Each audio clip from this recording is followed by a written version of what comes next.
Hello, welcome back, episode 6 of Writer's World Radio. I'm your host, if not just slightly hairier, Matthew Gracon. Today's topic was suggested by one of our viewers. Isaac, you wanted to know about character development? We shall talk about character development. How do you develop your characters? How do you move them forward? How do you make them more interesting? Because that's what's going to connect your readers to your story, is through your character. Your main characters, your sub-characters. We'll talk primarily about the main character here. What's going to make them interesting? One of the best things to do is internal thought. Letting the readers know what's going on inside their head. Not just by the actions of your character, by what they're thinking. Perfect example, the Bard's Hamlet, Shakespeare's Hamlet. Hamlet, you hear a lot of what's going on in his head, especially whenever he's thinking about, he's dealing with the death of his father, but now on top of that, he wants to get revenge. Who is he getting revenge on? His uncle, his father's own brother. So you got a lot of conflict there. You know, I am very upset at the loss that I'm dealing with. But now I want to kill this person that's been in my life, my entire life. I've known this man, and now I want to kill him. Conflict. You know, conflict is a great story motivator. It really moves your story along. It really gets things interesting. Doesn't have to be anything as big as murder. I put some conflict in my latest book, Self-Promotion, The Third Haunting. Picking up on Amazon, Barnes & Noble, and other fine booksellers. And on ebooks. But I put some conflict, putting your characters in situations that they may not be comfortable with. I'm not going to tell you what that situation is in that book. If you're an adult, you'll appreciate it. If you're a child, stay away from it. But it is putting the main character, Janet, into a situation that she is not necessarily comfortable with, and she's very awkward. I did a couple times in that story, actually, and it just plays off nicely. In my case, I used it for humor. Shakespeare case, he used it for dramatic emphasis.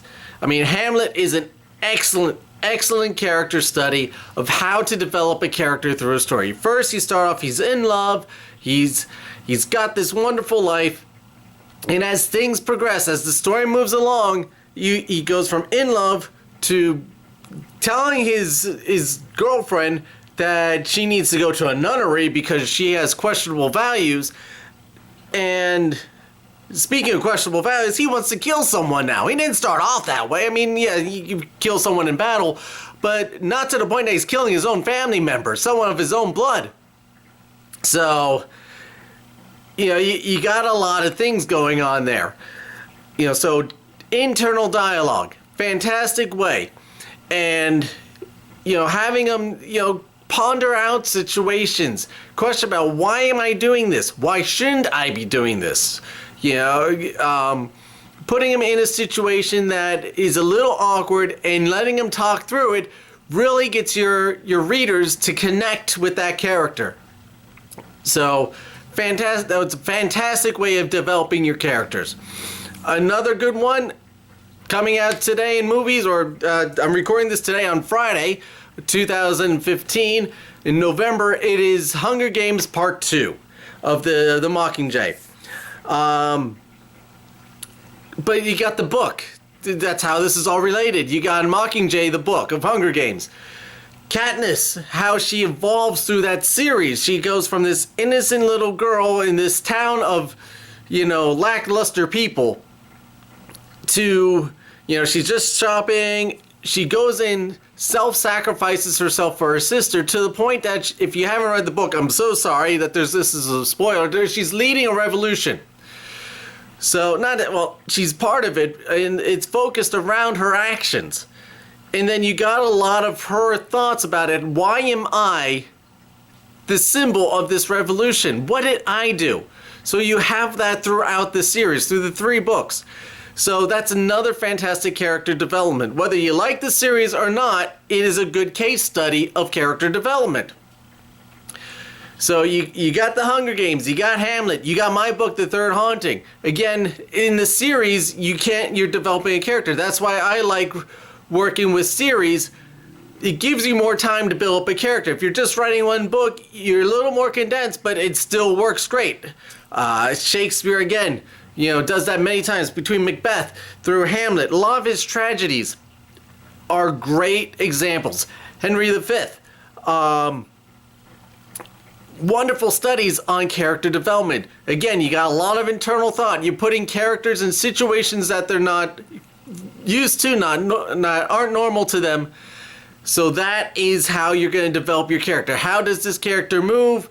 Internal thought, fantastic way of building up what is your character. And again, if your readers know what's going on in your character's head, they're going to connect better with him.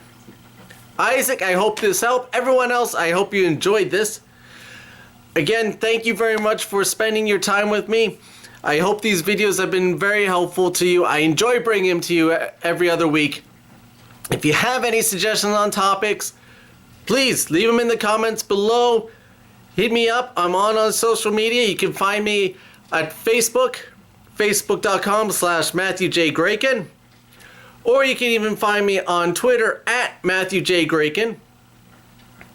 All available to you. Reach out towards me. If you have any suggestions on how to develop characters, again, leave them in the comments below. Hit up us on the social media. Use hashtag WritersWorldRadio.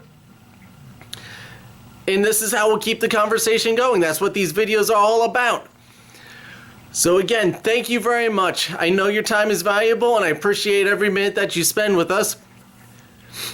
And I hope you have a fantastic holiday weekend here in the United States. It's Thanksgiving. Elsewhere, I hope you just have a fantastic week just the same. And you know what? I'll see you next time.